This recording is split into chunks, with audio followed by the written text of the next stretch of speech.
नमस्कार, मैं अरुण कुमार। आप देख रहे हैं सीधी में सड़क घोटाला या सिस्टम की डकैती। दरअसल आजादी के 80 साल बड़े बड़े मंचों से गुलाबी भाषण दिए जाते हैं, ढोल नगाड़े बजाए जाते हैं और दावा किया जाता है कि मध्य प्रदेश में तरक्की का हाईवे बन चुका है। लेकिन सच क्या है?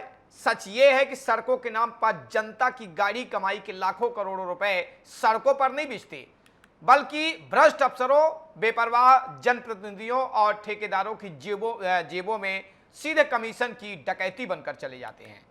आज हम आपको मध्य प्रदेश के सीधी जिले की वो भयानक और खौफनाक और शर्मनाक तस्वीरें दिखाने जा रहे हैं जिन्हें देखकर आपका खून खौल उठेगा। एक तरफ विज्ञापनों में चमकती हुई सड़कों के पोस्टर चिपकाए जाते हैं, तो वहीं दूसरी तरफ सीधी जिले की लाचार जनता आज 21वीं सदी में भी पाषाण युग और गुफाओं जैसे जीवन जीने को मजबूर है। घुटने तक कीचड़, गड्ढों में तब्दील पंचायतें, खाट पर ढोए जाते मरीज और घरों में कैद मासूम बच्चे। आज सीधी की जनता के 5 सवाल सीधे सरकार से है। पीडब्ल्यूडी के भ्रष्ट अफसरों और धमकी देने वाले मिस्त्री शिवप्रसाद पर एफआईआर दर्ज करके जेल कब भेजा जाएगा? ग्राम पंचायत नदहा के दक्षिण टोला इमली मार्ग के उन मासूम बच्चों के बर्बाद होते भविष्य का हिसाब कौन देगा जिनका स्कूल इस कीचड़ ने छीन लिया है? यानी कि बच्चे स्कूल तक नहीं जा पा रहे कीचड़ की वजह से। क्या कमर्जी की धोबियान बस्ती और नरगी में किसी मरीज की मौत होने के बाद ही इस बहरे प्रशासन की नींद खुलेगी? सीधी जिले की सड़कों के नाम पर आए लाखों करोड़ रुपए आखिर किसकी तिजोरी में चले गए? इसकी हाई लेवल जांच होनी चाहिए। और सबसे बड़ा सवाल है, क्या सीधी जिले की जनता को वोट बैंक समझना बंद करके उन्हें इंसान समझा जाएगा? आज सीधी जिले का हर गांव का हर नागरिक और हर बच्चा चीख चीख कर ये सवाल पूछ रहा है कि सरकार आखिर कब टूटेगी तुम्हारी नींद, आखिर कब सुनी जाएगी हमारी पुकार। आइए सीधी जिले के उस सिस्टम के नरक में चलते हैं जहां विकास के नाम पर सिर्फ भ्रष्टाचार की बू आ रही है। इसी पर करेंगे बातचीत, लेकिन दिखाते एक रिपोर्ट। सबसे पहले रुक करते हैं सीधी जिले में, जहां भ्रष्टाचार का यह खेल यहीं खत्म नहीं होता। अब जरा चलिए नदहा पंचायत तहसील मड़वास के सोनवर्षा गांव, मंदिर के पूर्व साइड पूरा गांव जिस रास्ते से गुजरता है वहां सरकारी कागजों में सड़क दर्ज है। जमीन पहले से मौजूद है, लेकिन पंचायत के सरपंच और सचिव का जमीर इस कदर मर चुका है कि पक्की सड़क तो छोड़िए, रास्ते पर मुर्रुम तक डलवाने से साफ मुड़ कर रहे हैं। और इससे भी ज्यादा शर्मनाक तस्वीर सामने आती है नदहा के दक्षिण टोला इमली मार्ग से। दक्षिण टोला इमली मार्ग की हालत आज इतनी निढाल और बदतर हो चुकी है कि वहां पूरा प्रशासनिक ढांचा नंगा और शर्मसार हो चुका है। पटरी का नाम निशान नहीं है। पटरी डाली दादा? नहीं डाली नहीं। एक रत्ती कहाँ पटरी नहीं डाली, नहीं पैसा निकाल के और मार के पट्टी चले गए हैं। गांव के लोग रही यार जो मिन्नत करत गए, मतलब ये मेरे भ्रष्टाचार मचाए हैं। और को गांव के जो कुछ बोला थे तो कहा थे कि हम ब्लाउज बहन पुछलिस तो सब सीध करवा देता हूँ। यह स्थित करें। यह कीचड़ इतना गहरा है कि मासूम छोटे छोटे बच्चे स्कूल तक नहीं जा पा रहे हैं। कई हफ्तों से बच्चों की पढ़ाई पूरे तरीके से ठप है। जिस उम्र में बच्चों के हाथों में कलम और बैग होना चाहिए था, उस उम्र में उन्हें इस भ्रष्ट सिस्टम की बदौलत घरों में कैद होना पड़ रहा है। सुनिए सत्ता के ठेकेदारों, नदहा के दक्षिण टोला इमली का यह कीचड़ सिर्फ सड़क का कीचड़ नहीं है, यह आपके दावों और वादों के मुंह पर लगा वो कलंक है जो कभी नहीं मिटेगा। जब देश के मासूम बच्चे स्कूल नहीं जा पा रहे तो आपकी डिजिटल इंडिया और पढ़ेगा इंडिया तो बढ़ेगा इंडिया की डफली किस काम की? आप लोग देख सकते हैं रास्ता के बिना कितनी बड़ी समस्या हम लोग को हो रही है। आज डोला खटोला से इनके पैर टूट गया है, रास्ता की वजह से पैर टूटा है। आप लोग देख सकते हैं कितनी बड़ी समस्या है और बारिश में हम लोग को काफ़ी समस्या हो रही है। आप लोग वीडियो के माध्यम से देख सकते हैं कितनी बड़ी समस्या है हम लोग को आने जाने के लिए। अब रुख करते हैं सीधी जिले के कुसमी ग्राम पंचायत का। कहते हैं पंचायत भवन गांव के विकास का मंदिर होता है, लेकिन कुसमी का पंचायत भवन खुद बदहाली, कीचड़ और गड्ढों के समंदर में दफन हो चुका है। राहगीर गिर रहे हैं, गाड़ियां फंस रही हैं, लेकिन पंचायत के जिम्मेदारों के कान पर जूं तक नहीं रेंग रही। हद तो तब हो जाती है जब स्टॉप डैम की पंखी बिना किसी योजना के बढ़ा दी जाती है। जिसका खामियाजा साकेत मोहल्ले के गरीब परिवारों को भुगतना पड़ रहा है। बारिश का गंदा पानी लोगों के घरों के अंदर घुस चुका है, बर्तन तैर रहे हैं, अनाज सड़ रहा है और गरीब परिवार बेघर होने की कगार पर है। ग्रामीणों का यहाँ पर साफ आरोप है कि हर साल मरम्मत के नाम पर सिर्फ गिट्टी डालकर बजट की बंदरबाट की जाती है। पहले ही बारिश में गिट्टी बह जाती है और अफसरों व ठेकेदारों की जेबें भर जाती है। जनता अब इस लिपापोती से तंग आ चुकी है। उन्हें कागजी वादे नहीं बल्कि पीसीसी कंक्रीट की पक्की सड़क का स्थायी समाधान चाहिए। दूसरा, मझी गवां से नरगी पहुंच मार्ग का कागजों में यह पीडब्ल्यूडी की डामरीकरण वाली चमचमाती सड़क है, लेकिन इसी साल मार्च अप्रैल में इस सड़क पर लिपापोती का नया ही नाटक रचा गया। लेकिन जमीन की हकीकत क्या है? ना सड़क के किनारों पर पटरी बिछाई गई, ना पाइप ढोला सही से डाला गया, उल्टे पुराने टूटे फूटे पाइपों को ही जमीन में दबाकर लाखों का बजट डकार लिया गया। पूर्ण वह मेर के जाए जो कर मौका में जांच की जाए, दोनों के भोंगा हो जाए जो वतने पानी बरस दे तब गवन साफ है पूरा। हाँ पूरा मतलब नरगी मजगमा भी जाम और सोन बरसा नदहा वाला तो जाम है। जाम है वो तब हो जाए। कुल मिला के ये स्थिति है कि किसी भी वक्त हम लोगों का आवागमन पूर्णतः रुक सकता है। ये ओवरफ्लो होने के कारण ये इनके घर में पानी घुस रहा था। ये अंदर ये अपने से ये नाली ये बनाए हैं कि पानी घर के अंदर न प्रवेश करे। ये स्थिति बनाए हैं। ये पीडब्ल्यूडी विभाग द्वारा ये इस टाइप का पानी भरा है। पुलिया के लिए बार बार एक पाइप भी डाल दी जाए तो नहीं डाला गया। ये इनका पूरा घर। ये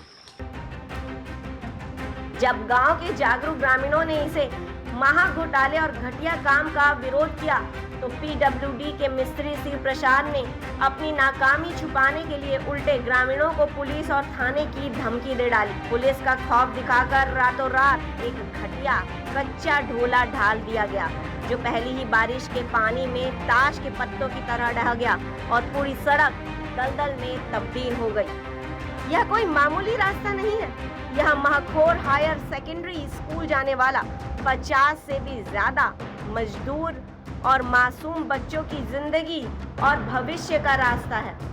लेकिन आज यह सड़क नहीं, मौत का दलदल बन चुका है। बच्चों की किताबों और कपड़ों पर रोज कीचड़ की छींटें पड़ रही हैं। अफसरशाही अपनी ऐसी ही गाड़ियों में बैठकर ऐश कर रही हैं। पर क्या यही है आपका कथित गुड गवर्नेंस? ये गाड़ियां खड़ी हैं यहाँ पे, रास्ता जर्जर होने के कारण गाड़ी आगे नहीं जा पा रही है। आप क्या कहना चाहेंगे? यही रास्ता को इसको बनवाया जाए, पीसीसीकरण करवाया जाए। इतने दिन से ये रास्ता खराब है, वहाँ उतना बड़ा नाला है, पब्लिक को आने जाने में परेशानी हो रही है। और गणेश पहाड़ी साइड जो रोड गई है उसमें भी एक नाला टूटा हुआ है, उसको भी बनाया जाए, रिपेयरिंग किया जाए। अब रुक करते हैं सीधी जिले के कुजमी ग्राम पंचायत का। कहते हैं पंचायत भवन का यह विकास का मंदिर है, लेकिन कुजमी का पंचायत भवन खुद ही बदहाली, कीचड़ और गड्ढों के समंदर में दफन हो चुका है। राहगीर गिर रहे हैं, गाड़ियां फंस रही हैं, लेकिन पंचायत के जिम्मेदारों के कान पर जूं तक नहीं रेंग रही। हद तो तब हो गई जब स्टॉप डैम की पंखी बिना किसी योजना के बढ़ा दी गई, जिसका खामियाजा साकेत मोहल्ले के गरीब परिवारों को भुगतना पड़ रहा है। बारिश का गंदा पानी लोगों के घर के अंदर घुस चुका है, बर्तन तैर रहे हैं, अनाज सड़ रहा है, गरीब परिवार बेघर होने की कगार पर है। ग्रामीणों का साफ आरोप है हर साल मरम्मत के नाम पर सिर्फ गिट्टी डालकर बजट की बंटर बाट की जा रही है। पहली ही बारिश में गिट्टी बह जाती है और अफसरों व ठेकेदारों की जेबें यहाँ गर्म हो जाती हैं। जनता अब इस लिपापोती से तंग आ चुकी है। उन्हें कागजी वादे नहीं बल्कि पीसीसी कंक्रीट की पक्की सड़क का स्थायी समाधान चाहिए। सरकारी तंत्र की संवेदनहीनता की सबसे घिनौनी तस्वीर देखनी हो तो ग्राम पंचायत कमरजी के धोबियान बस्ती वार्ड क्रमांक 16 में आइए।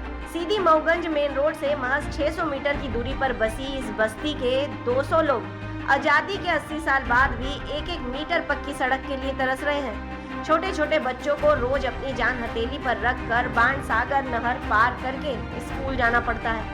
एक जरा सा पैर फिसला और सीधे मौत। जब कोई गर्भवती महिला या गंभीर मरीज बीमार होता है तो 108 एम्बुलेंस 600 मीटर दूर से ही दम तोड़ देती है। मजबूरन ग्रामीणों को मरीज को खटिया पर लादकर मुख्य मार्ग तक दौड़ना पड़ता है।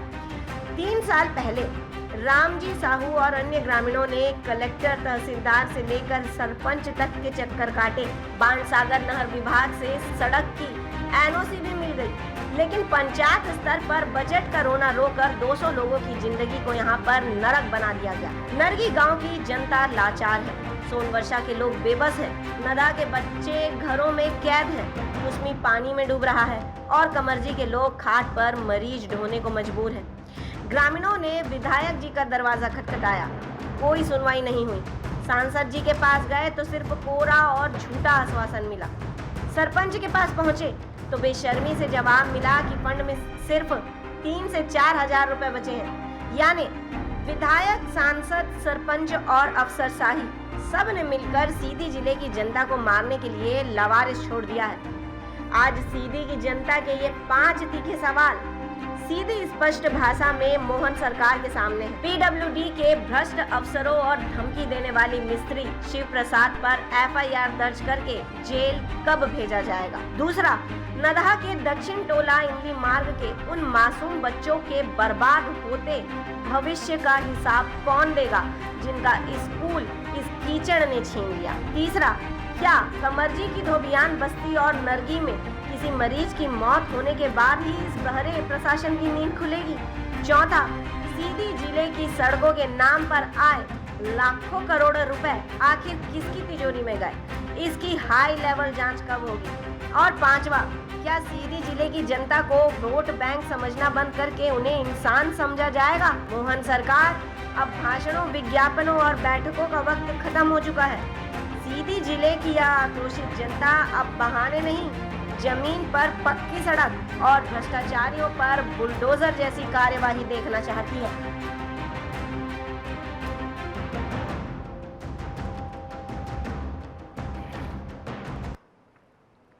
तो आपने देखा मध्य प्रदेश के सीधी जिले के खासकर छत्तीसगढ़ से सटा इलाका जो पूरी, बस्तुआ, कुसमी और ये मड़वास, नदहा जो आते हैं, वहाँ की हालत तो बहुत ही दयनीय है। हालांकि जिला मुख्यालय की बातें तो अलग होती, लेकिन आज भी विकास के जो दावे और वादे हैं सिर्फ कागज पर है।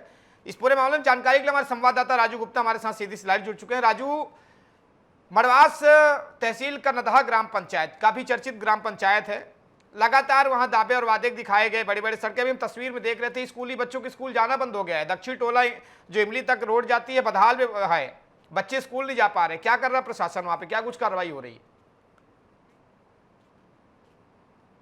देखिए, बिल्कुल अरुण, मैं बताना चाहूंगा कि हम आज़ादी का 80वां मार्ग की हालत, स्वतंत्रता हमने मनाया है। और देखिए, आज़ादी का हमने पर्व मनाया और बड़े ही गर्व से कहा जाता है डिजिटल इंडिया, और जिस प्रकार से कहा जाता है कि विकास की गंगा बह रही है, लेकिन विकास की गंगा की अगर वास्तविकता देखी जाए तो इसका एक उदाहरण सीधी जिले में भी देखा जा सकता है, जिस प्रकार से सीधी जिले से तस्वीर निकलकर सामने आ रही है। अब मैं बात करूं तो ये जो है नदहा आपके मझौली अंतर्गत में आ जाता है। इसमें अगर मान लिया जाए जिस प्रकार से ये तस्वीर सामने आई है, ये कहीं ना कहीं पे विचलित करने वाली तस्वीरें हैं। जिस प्रकार से रोड का दावा किया जाता है कि रोड बना दी गई है, मड़वास के अंतर्गत में इस प्रकार से सनबरसा का अगर मामला निकल कर आया, चाहे इमली मामले का मामला निकल कर आया हो, तो इस प्रकार से रोड तो कागज पे बन चुकी है और लेकिन उस जमीनी हकीकत जो है कुछ और नजर आती है, जो तस्वीर में साफ तौर पे देखा जा सकता है। अगर आज भी अगर मूलभूत सुविधाओं की बात करें तो सड़क जैसी मूलभूत सुविधाओं के लिए लोग तरस रहे हैं और हम 21वीं सदी की ओर जा रहे हैं, डिजिटल इंडिया की ओर जा रहे हैं। अगर हम बात करें तो विकास के जिस प्रकार से रोड दावे किए जाते हैं उसका जीता जागता नमूना ये है, पहली बरसात में जो है सरकारी की जो व्यवस्था है वो उसकी पोल खोल की सामने नजर आ जाती है। ग्राम पंचायतों की बात करें तो कागज में ग्राम पंचायतों के द्वारा निर्माण कार्य बताया जाता है कि निर्माण कार्य हो चुका है, लेकिन इसकी जमीनी हकीकत क्या है वो तस्वीर से सामने निकल कर चली आती है, जिसमें देख सकते हैं कि बूढ़े हो चाहे बच्चे हो, उस रोड से गुजरने के लिए उनको काफी मशक्कत करनी पड़ती है। कीचड़ से समय होता है, वहां पर किसी मरीजों को लेकर जाना हो या किसी बुजुर्गों को लेकर जाना हो तो स्थिति परिस्थिति क्या होती है। फिलहाल ये तो मड़वास की बात कर रहे हैं। इस प्रकार से अगर अंतिम छोर की हम जाते हैं, सीधी जिले के अंतिम छोर में अगर हम चले जाएं, आदिवासी अंचल में चले जाएं, बस्तुआ में चले जाएं, छत्तीसगढ़ से जुड़े हुए एरिया में, तो हाल में ही देखा गया था कि वहां पर एक पुल की स्थिति थी कि किसी दिन भी पुल वहां पर बैठ सकता था, ग्रामीणों के द्वारा देखा गया और उसमें संज्ञान लिया गया। ये स्थिति है कि वहां के विभागीय लोग हैं वो निरीक्षण नहीं करते हैं। उसी प्रकार से अगर हम बात करें तो अभी फिलहाल में कमरजी थाना अंतर्गत को जो मामला सामने आया था, कमरजी से निकलकर सामने आया था कि रोड की स्थिति क्या है, जहां पर बच्चों की आने जाने में तकलीफ होती है। यही कंडीशन सीधी जिले के हर जगह पे देखने को मिल रहा है। जहां पर विकास की जो बात की जाती है ना, यहाँ पे पूरा चलता है कमीशन का खेल, जैसा कि आपने बताया। यहाँ कमीशन का खेल अगर हम बात करें तो ठेकेदार के द्वारा पहले तो टेंडर ले लिया जाता है, फिर पेटी कॉन्ट्रैक्टर उसमें काम करता है, फिर पेटी कॉन्ट्रैक्टर जो टेंडर लेने वाला होता है उसका निश्चित हो जाता है कमीशन, फिर पेटी कॉन्ट्रैक्टर लेता है, उसमें जो इंजीनियर होते हैं या फिर और होते हैं, तो टीएस यस करने वाले होते हैं, सारा कमीशन का पूरा खेल होता है। कार्यवाही कहां से होगी अरुण, जबकि ऊपर से लेकर नीचे तक पूरा कमीशन का खेल हो चुका है। शुरू में तो एक काला डामर की तरह रोड दिखा दिया जाता है, आईने की तरह चमकता है रोड, लेकिन एक बरसात में सारी पोल खुल जाती है, जो निर्माण कार्य पुल वहां पर बने हुए हैं। लेकिन अगर जमीनी हकीकत देखनी हो तो ये जीता जागता तस्वीर जो है सामने निकल कर आता है, तो जमीनी हकीकत आती है, निकल कर सामने आती है। हमेशा जो है गरीबों को ही खामियाजा भुगतना पड़ता है। कभी आपने देखा नहीं होगा कि मंत्री मिनिस्टर या फिर विधायक को घर का चमाचम रोड बनी होती है, वहां पर किसी प्रकार की कोई दिक्कत नहीं होती है। लेकिन अगर हम बात करें तो जो ग्रामीणों क्षेत्रों में रोड बनी होती है उसका क्या हाल होता है आपसे छुपा नहीं है। अरुण, राजू, सरकारें हजारों करोड़ों रुपए खर्च करती है गांव के विकास के लिए। कहते हैं कि शहर का असली विकास गांव में होता है, लेकिन गांव की ये तस्वीर है जो शर्मसार करते। कौन है वो सिस्टम में बैठे माफिया जो सरकार को बदनाम करने में लगे हैं, सरकार के खजाने खाली करने में लगे हैं? देखिए बिल्कुल अरुण, मैं अपने चैनल के माध्यम से याद दिलाना चाहूंगा, अटल बिहारी वाजपेयी जी की जब सरकार आई थी तो अटल बिहारी वाजपेयी जी ने एक योजना लाई थी, प्रधानमंत्री सड़क योजना। अगर अटल बिहारी वाजपेयी चाहते तो उसका नाम रख सकते थे अटल प्रधानमंत्री सड़क योजना, लेकिन उन्होंने ये योजना का नाम रखा था प्रधानमंत्री सड़क योजना, ग्रामीण सड़क योजना, क्योंकि जो प्रधानमंत्री बनेगा उसकी मजबूरी होगी कि इस रोड को बनाया जाए। लेकिन उसकी जमीनी हकीकत क्या है, जैसा आपने कहा कि उसकी जमीनी हकीकत तो टेंडर तो निकल जाता है, पास तो हो जाता है, विधायक प्रपोजल दे देते हैं, सांसद प्रपोजल दे देते हैं, टेंडर हो जाता है, लेकिन उसका पूरा कमीशन का जो खेल होता है वो कहां पर जाता है। इस पर अगर बारीकी से गाइडलाइंस जनप्रतिनिधि नहीं करते हैं उसका खामियाजा जनता को भुगतना पड़ता है, क्योंकि ये रोड जो निर्माण होता है वो जनता के टैक्स के पैसे से होता है, ना कि किसी व्यक्तिगत की जेब के पैसे से होता है। जनता जो टैक्स भरती है उससे मूलभूत सुविधाएं जनता को दी जाती है, और वो मूलभूत सुविधाएं भी जो है प्रॉपर रूप से नहीं मिलती है, जिसका जीता जागता नमूना इस प्रकार से है। जनता क्या मांगती है? सड़क, रोड, पानी, बिजली। और जब उसकी इस प्रकार की स्थिति सामने निकल कर आती है तो जनप्रतिनिधि को भी सोचना चाहिए कि अगर इस प्रकार से तस्वीर निकल कर सामने आ रही है तो ऐसे जिम्मेदारों के प्रति कड़ी से कड़ी कार्रवाई करनी चाहिए कि अगर साल भर के अंदर में हो चुका है, इस प्रकार से कंडीशन सामने आती है, टूट जा रही है, 5 साल का वो गारंटी तो देते हैं, तो क्या रिपेयरिंग पे ही काम चलेगा? क्या गुणवत्ता पे ध्यान नहीं दिया जाएगा? पहले से ही गुणवत्ता मिल जाए ऐसा नहीं हो सकता है। लेकिन कहीं ना कहीं पे बहुत सारे ऐसे सवाल हैं, लेकिन तस्वीर तो अभी बहुत सारी निकल कर सामने आएंगी। अरुण, सीधी जिले का नाम सीधी है, लेकिन सीधी जिला सीधा नहीं है। अरुण, राजू, एक आखिरी सवाल मेरा आपसे है कि जिस तरीके से एक ग्राम पंचायत के विकास के लिए ग्राम पंचायत सरपंच से लेकर जो चुना हुआ जनता का प्रतिनिधि रहता है, इसके बाद सचिव, रोजगार सहायक, इसके ऊपर अगर बात करें हम तो इंजीनियर रहते हैं, सब इंजीनियर रहते हैं, फिर इसके ऊपर बात करें तो जनपद सीओ रहता है, इसके बाद अगर करें तो जिला सीओ रहता, फिर जाके कलेक्टर रहता है। क्या सबकी आंखें बंद पड़ी है? ये हाल बेहाल है, सरकार बदनाम हो रही। 2027 के विधानसभा चुनाव है, क्या सरकार को डुबाना में उन्हीं के कर्मचारी लगे हैं? कब तक इन पर कार्रवाई होगी? बिल्कुल, आपका सवाल बिल्कुल सही है और बहुत सटीक सवाल है, क्योंकि इसमें कड़ी जुड़ी होती है। जैसा आपने कहा कि जल नीचे से लेकर ऊपर तक की कड़ी जुड़ी होती है। अगर हम बात करें तो सरपंच होता है, सचिव होता है, रोजगार सहायक होता है, सचिव, उसके बाद में फिर सीओ होते हैं, जिला सीओ होते हैं, जैसा आपने बताया। लेकिन ये जो शिकायत होती निराकरण जो होना चाहिए, ग्रामीण जब शिकायत करते हैं तो अपने ग्राम पंचायत में शिकायत कर देते हैं, या फिर जनपद सीओ से शिकायत कर देते हैं, या सीएम हेल्पलाइन में शिकायत कर देते हैं। उसमें होता क्या है कि वो सीएम हेल्पलाइन तो कटवा दिया जाता है पहले, जो वरिष्ठ जिले के जो होते हैं वो वहां तक बात नहीं पहुंच पाती है। जो ग्रामीण होते हैं वो भोली भाली जनता होती है, वो जहां पर उचित प्लेटफॉर्म पर नहीं पहुंचा पाते हैं। अब मैं बताना चाहूंगा कि अभी नई जो मोहन सरकार है, नया फिर लेके आए, इससे पहले भी चला हुआ था कि आपकी सरकार आपके द्वार, अभी वर्तमान में मंत्री, मिनिस्टर, कलेक्टर और जितने भी विधायक हैं सभी ग्राम पंचायतों में जाएंगे। शुक्रवार का दिन निर्धारित किया गया है, ग्राम पंचायतों में जाएंगे, ग्राम पंचायतों की समस्या सुनेंगे।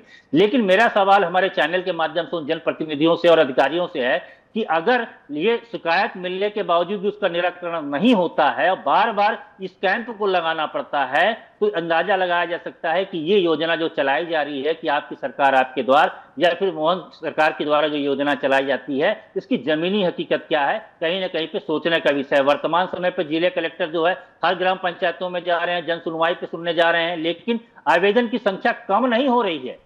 अगर आप देख सकते हैं तो आवेदन की संख्या कम नहीं है, छोटे छोटे मामले को लेकर भी ये जन सुनवाई पे लोग पहुंच रहे हैं, जबकि छोटे छोटे मामले को निपटा लेना चाहिए। इसे अभी वर्तमान में रोड, पानी, बिजली की हम बात कर रहे थे, सड़क की बात कर रहे थे। अगर ऐसी मूलभूत सुविधाएं अगर आप किसी ग्राम पंचायत में जाएं, अचानक विजिट मारें तो सामने निकल के आ सकता है वास्तविकता। फिलहाल हमारे सीधी जिले में तो अभी वर्तमान में स्थिति ये हो चुकी है कि जिला कलेक्टर का पहले से ही निर्धारित कार्यक्रम सुनिश्चित कर दिया जाता है, उनका समय सीमा निर्धारित कर दी जाती है कि किस ग्राम पंचायत में कलेक्टर महोदय जाएंगे और उनका विजिट कहाँ कहाँ होगा, कितने बजे पहुंचेंगे। तो वहां के जितने भी अधिकारी कर्मचारी होते हैं पहले से ही व्यवस्था पूरी चुस्त दुरुस्त कर देते हैं। राजू, टाइम की पाबंदी है। राजू, एक और सवाल मैं लेता हूं। एक बात, 6 महीना पहले मुख्यमंत्री डॉक्टर मोहन यादव इसी सीधी जिले में छापा मारे थे, कलेक्टर को तत्काल हटाए थे। अब वो कौन कौन से जिम्मेदार अधिकारी हैं जो ये सिंडिकेट माफियाओं के इशारे में चल रहे हैं और जो जनता बेहाल है? बिल्कुल आपने सही सवाल किया। इसी प्रकार से एक सर्जिकल स्ट्राइक मोहन सरकार को फिर से करना चाहिए सीधी जिले में कि अचानक अगर विजिट मारे तो सारी चीजें निकल कर सामने आएंगी। क्योंकि अगर जिस उद्देश्य से जिला कलेक्टर को यहाँ भेजा गया था, शुरुआती क्रम में जिला कलेक्टर का बहुत अच्छा कार्यकलाप रहा और अभी वर्तमान समय पे, माफ करिएगा, वर्तमान समय पे जिस प्रकार से उनकी गाइडलाइंस बन रही है, जिस प्रकार से रूट चार्ट कर रहे हैं, तो जमीनी हकीकत उन तक नहीं पहुंच पा रही है। अगर अचानक विजिट करते हैं जिला कलेक्टर, हमारे चैनल के माध्यम से मैं उनसे कहना चाहूंगा और निवेदन भी करना चाहूंगा कि अचानक ग्राम पंचायत का अगर विजिट करें तो दूध का दूध और पानी का पानी हो जाएगा और जितने भी भ्रष्टाचार कर्मचारी हैं, अधिकारी हैं, सबके सामने निकल कर चला आएगा कि कितना भ्रष्टाचार किया गया है।